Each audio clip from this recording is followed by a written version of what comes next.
सोनम, ए सोनम, एक आवाज दे. ही बया कधी येईल का? सोनम. आई का ओरडायला माझ्यावर? काय झालं? हे चहा तू तुझ्या हाताने बनवला? हो आई, मी स्वतः बनवला हा चहा. पण काय झालं, तुम्ही असं का विचारलं मला? हे चहा पिऊन बघ तू, याच्यापेक्षा चांगलं तर नालीतलं पाणी लागत असेल. तुम्ही कधी नालीतलं पाणी पिऊन बघितलं होतं का आई? सोनम, तुझी एवढी हिंमत, मला उलट बोलायलीस तू? तुम्ही मला असं कसं बोलले आई? मला चहापेक्षा नालीतलं पाणी चांगलं आहे म्हणायल्या. जाऊन पिया मग तुम्ही ते पाणी. अगं सोनम, मला तसं म्हणायचं नव्हतं ग. आई, मी कधी पण तुमच्यासाठी काहीतरी बनवते ना, तुम्ही नेहमी त्याला काहीतरी नाव बोट ठेवता. हे घर आहे आपलं आई, छोट्या मोठ्या गोष्टी घरामध्ये होतच असतात ना. पण मला नेहमी तुम्ही घालून पाडून बोलता कधी पण. हो आई, मी मान्य करते तुम्हाला डायबिटीज आहे, ते पडली असेल माझ्याने थोडी साखर जास्त. पण लगेच तुम्ही एवढं रगल बोलता, मला राग नाही येत, मला वाईट नाही वाटत. आई, तुमची पण मुलगी कोणत्या तरी घरी नांदते ना, मग तुम्ही माझ्यासोबत असं का वागता आई? झाली असेल चूक माझ्याने, पडला असेल चहामध्ये काहीतरी कमी जास्त. तुम्ही मला सांगा आई, तुमच्या मुलीला जर असं कोणी बोलत तुम्हाला वाईट वाटते की नाही? तुमच्या मुलीच्या डोळ्यामध्ये पाणी येतं की नाही? मी पण कोणाची तरी मुलगी आहे ना. तुम्ही पण कधीतरी कोणाची तरी सून होतात ना आई. मग तुम्हाला कळत नाही का, जेव्हा सासू असं बोलते सासरवाशींना तेव्हा कसं वाटते ते? मी मानलं की आई माझ्याने चहा काहीतरी वेगळा बनला असेल, पण तुम्ही त्या चहाची त्या नाल्यातल्या पाण्यासोबत तुलना केली. तुम्ही मला एरवी जरी म्हणले असताना आई सोनम चहा चांगला नाही बनला, मी तुम्हाला म्हणले असते आई ठीक आहे, काही प्रॉब्लेम नाही, मी दुसरा चहा तुमच्यासाठी बनवून घेऊन येते. पण मला खूप वाईट वाटत आहे आई, नुसत्या चहाच्या कपासाठी तुम्ही आज मला काय काय बोलल्या. होत असतात आई घरामध्ये चुका, छोट्या मोठ्या गोष्टीवर लक्ष द्यायचं नसते एवढं. तुम्ही ताणून धरता कोणती पण गोष्ट कधीही आमच्याने काही चुका झाल्यानंतर. ठीक आहे सोनम, मी तुझी माफी मागते, मला असं तुला बोलायला पाहिजे नव्हतं. मी विसरले होते ग, जेव्हा मी एक सून होते, मी पण या त्रासामधून गेलेली आहे ते. असू दे आई, काही हरकत नाही, मी दुसरा चहा तुमच्यासाठी बनवून घेऊन येते. दादाचा कॉल. हॅलो दादू, कसा आहेस? काय रे, मी खूप छान आहे. तू कशी आहेस ग? दादू, मी पण खूप छान आहे रे. काय चाललंय तुझं अजून? काय म्हणते तुझा जॉब? आई बाबा बिट्टू सगळेजण कसे आहेत? काय रे, सगळेच चांगले आहेत बघ. तुझंच बोल, काय चाललंय, कशी आहेस तू? मग जेवण वगैरे झालं की नाही तुमचं अजून? हो रे दादा, जेवण आताच झालं बघ माझं. बरं झालं तू कॉल केला, मी कपडे धुवायला जात होते बघ आता. काय रे, या दिवाळीला तुझं येणं झालं नाही ना इकडे? तर आई मला बोलली सोनम ताईला एक साडी घेऊन जा तिच्या सासरी, असं आई मला कालच बोलत होती. मग मी म्हटलं की साडी घेतच आहे तर ताईला विचारावं एकदा कलर कोणता घ्यायचा ते. दादू नको रे मला साडी वगैरे, खूप साड्या आहेत माझ्याकडे ऑलरेडी. तूच येऊन भेटून जा बघ मला, खूप दिवस झाले तुला बघितलं पण नाही मी कसा दिसत आहेस ते. तू फक्त मला भेटायला ये, साडी वगैरे मला काहीच नको आणू बघ. मला साडी आणायचीच आहे, मी साडी आणणारच आहे. तायडे चल, तुला मी नंतर बोलतो, बाय. हे भाऊ पण कसे असतात ना, बघायला तर जगासमोर छोट्या छोट्या गोष्टीसोबत बहिणीसोबत भांडण करतात, पण प्रेम मात्र बहिणी एवढं ते कोणावर पण करत नाहीत. येतच असेल माझा भाऊ आता. तायडे, मी आलो बघ. दादू कसा आहेस तू? बघ तुझ्या समोर उभा आहे, हट्टा कट्टा मस्त. चल दादू, घरामध्ये जाऊन आपण बोलूयात. तू अगोदर पाय धुवून घे, मी तुझ्यासाठी मस्त गरम गरम चहा बनवते बघ. आई, गावाकडून माझा दादू आलाय मला साडी घेऊन, मी दिवाळीला गेले नव्हते म्हणून. दादू, जा अगोदर आईला नमस्कार कर. आई, नमस्कार करतो मी. हो हो, असू दे असू दे, खुश राहा. कसं काय बरं असं अचानक येणं तुझं? म्हणजे माझं म्हणणं, आता दिवाळी नाही, दसरा नाही, कोणत्या सणासाठी असं तू साडी घेऊन आलास? ते असं आहे ना आई, यावेळेस दिवाळीला ताईला येता नाही जमलं ना तिच्या माहेरी, म्हणून आईने ताईसाठी माहेरची साडी पाठवली.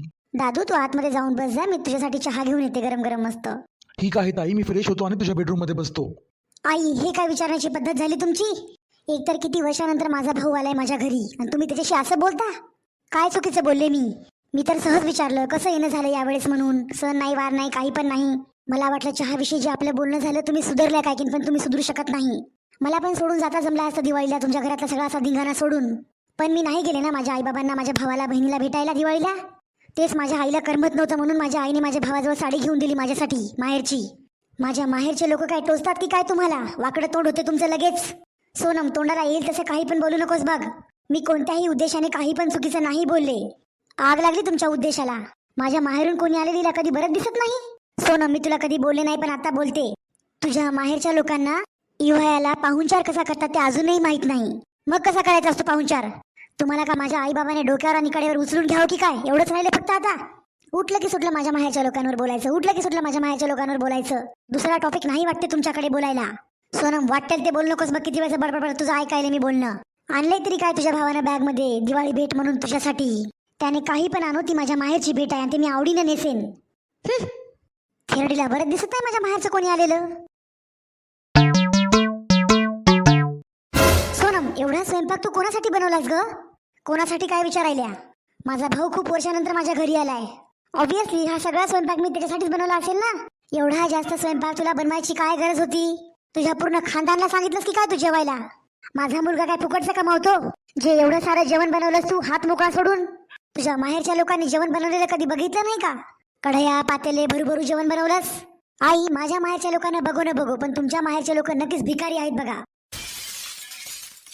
होय गे अवदसा, उकंड्यावर राहणारी तू. तुला माझ्या पोरानं पसंत केलं म्हणून तुला मी आज घरात घेऊन आले, नाही तर कुठेतरी पडली असती. येऊन मोठ्या घरी दिमाग करायलीस की काय? हो, आहे तुमची खानदान भिकारी. तुमच्यापेक्षा 1000 पटीनं आम्ही गरीब लोक बरे. निदान आमच्या घरी कोणी पाहुणा आला तर आम्ही घसघस भरून जेवायला बनवतो त्यांच्यासाठी. तुमच्यासारखं नाही 4 पुऱ्या आणि वाटीभर भाजी. मी एवढं सगळं जे जेवण बनवलंय माझा भाऊ का एकटा खाणार आहे की काय? तुमच्या या भोपळ्यासारख्या पोटालाच लागतात 25 पुऱ्या. म्हशीसारखं आपणच खायचं म्हणायचं एवढा काऊन स्वयंपाक बनवला. थांब, येऊ दे माझ्या लेकाला कामाहून. चांगली तुला बडू जर नाही काढायला आलं तर नावाची शांती नाही. मी सांगते असल्या लाईचं तोंडले चालायले. काय झालं ग तायडे, का रडायलीस तू? मी बेडरूम मध्ये बसलो होतो, खूप वेळचा तुमच्या दोघींचा आवाज येऊ लागला मला भांडण करण्याचा. दादू, मी खूप मोठी चुकी केली रे या घरी लग्न करून. काय झालं ग तायडे, असं का बोलायलीस तू आज माझ्यासोबत? माझी सासू खूप खराब आहे रे दादू. मला छोट्या छोट्या गोष्टींनी खूप बोलत असते. थोडं काही चुकलं की माझं. मला खूप आठवण येते रे तुमची सगळ्यांची. असं वाटतं कधी कधी उगाच लग्न केलं की काय मी. आता मला किचन मध्ये येऊन बोलली, तुला एवढा सगळा स्वयंपाक करायची काय गरज होती? ते तुझ्या माहेरच्या लोकांनी कधी जेवण नाही बघितलं का, जे तू एवढं सारं जेवण बनवलंस? तरी ताई, आम्ही तुला बोलत होतो ना तुझ्या सोयरिकीच्या टायमिंगला जेव्हा तुला सासू तुझी बघायला आली होती ना तायडे, तेव्हाच आईला सगळं समजलं होतं तुझी सासू चांगली नाही ते. पण काय करणार, तू भाऊजीला आणि भाऊजीने तुला एवढं पसंत केलं होतं की आम्ही मागं नाही फिरू शकलो. दादू, तुझ्या भाऊजींचा काही प्रॉब्लेम नाही रे, ते खूप चांगले आहेत. अवदसा माझी सासूच चांगली नाही. कुठून दिवस उजडला होता आणि मी हो बोलले तुझ्या भाऊजीला. याच्यामुळेच मी माझ्या घरी तुम्हाला कोणाला पण नाही बोलवत. माझ्या माहेरचे लोक आले रे आले की या दबरीला काय टोचते की काय नाही की भांडण करायला उठते माझ्यासोबत. दादू, असं जाऊ दे, हे आमच्या घरचं रोजच घराणं आहे बघ. तू अगोदर फ्रेश हो, मग मी तुला जेवायला वाढते. नको तायडे, जाऊ दे, मी जातो माझ्या घरी, मी तिकडंच बरं आहे. नकोय मला तुमच्या मोठ्याचं जेवण खावण काही पण. एवढं बोलणं ऐकलं मी, माझं पोट भरून गेलं बघ. मी कशी सहन करत असेल यांना रोज? तायडे, असू दे, जाऊ दे, शेवटी नशीब समज तुझं आता जसं पण आहे तसं. तायडे, मी तुझी शपथ घेतो, याच्यानंतर तुझ्या घरी मी पाऊल पण नाही टाकणार. माझा चुकून पण कधीच नाही येणार मी तुझ्या घरी. असं का म्हणायलास रे दादू? मी कशी राहत असेल तुमच्या सगळ्यांना सोडून? माझा विचार केलाय तुम्ही कधी? मला किती त्रास होत असेल या गोष्टीचा? मी आज तुमच्या सगळ्यांच्या तोंडाकडे बघून नांदत आहे ना. प्लीज तायडे, रडू नकोस ग, मला खूप वाईट वाटत आहे बघ. आणि मला खरंच माहित नव्हतं ग तायडे तुझी सासू अशी आहे ते. मी तर नेहमी समजायचो की माझी बहीण एवढ्या मोठ्या घरी गेली, माझ्या बहिणीचं किती मोठं नशीब आहे. मोठ्या लोकांचा फक्त मोठेपणा असतो दाखवायला, आमच्याकडे किती प्रॉपर्टी आहे ते. पण मनाने त्यांच्या एवढं भिकारी कोणीच नसतं ग तायडे. असो, जाऊ दे तायडे, मी चाललो बघ. दादा प्लीज असं नाराज होऊन जाऊ नको रे. मी तुझ्यासाठी किती प्रेमाने जेवण बनवले. प्लीज जेवण करून तरी जा तू. नको ग तायडे, मी तुमच्या बरोबरीचं नाही ग तुमच्या घरामध्ये बसून जेवायला. आम्ही गरीबच बरे आहोत, खाली बसून खातो ते चटईवर. तुमच्या घरामध्ये खुर्चीवर बसून जेवण करायला तेवढी माझी परिस्थिती नाही ग. असो, जाऊ दे तायडे, जास्त नाही बोलणार मी, चाललो मी, प्लीज जाऊ दे मला. दादू, मला भेटायला तर येशील ना रे तू? नाही, नको ग तायडे, मी कधी नाही येणार तुझ्या घरी, प्लीज मला ये पण म्हणू नकोस तू कधीच. पण हा तायडे, एक गोष्ट लक्षात ठेव, मी जे तुला साडी आणलेली आहे ना, ती तुझ्या माहेरची शेवटची भेट म्हणून तू ती जपून ठेव. असं का बोलत आहेस रे तू दादू आज मला? हो दादू, मी नक्कीच घालेल बघ तू आणलेली शेवटची भेट, माझ्या मायाची साडी. तायडे बाय, मी चाललो, प्लीज मला जाऊ दे. तू तुझी काळजी घेत जा, जेवण करत जा, टेन्शन घेत जाऊ नको जास्त. का आपला समाज असा आहे का? मुलींना सगळं सहन करावं लागतं का? आज माझा एकुलता एक भाऊ एवढ्या वर्षानंतर माझ्या घरी आला आणि मी एवढी बदनसीब आहे की माझ्या भावाला मी कपभर चहा पण नाही पाजू शकले. मित्रांनो, तुम्हाला आमची आजची स्टोरी कशी वाटली कमेंट करून तुम्ही आम्हाला नक्कीच कळवा. आणि हो, व्हिडिओला लाईक करा आणि चॅनलला सबस्क्राईब करा. आणि हो, कमेंट करून मला नक्कीच कळवा असं कोणाकोणासोबत घडलेलं आहे ते.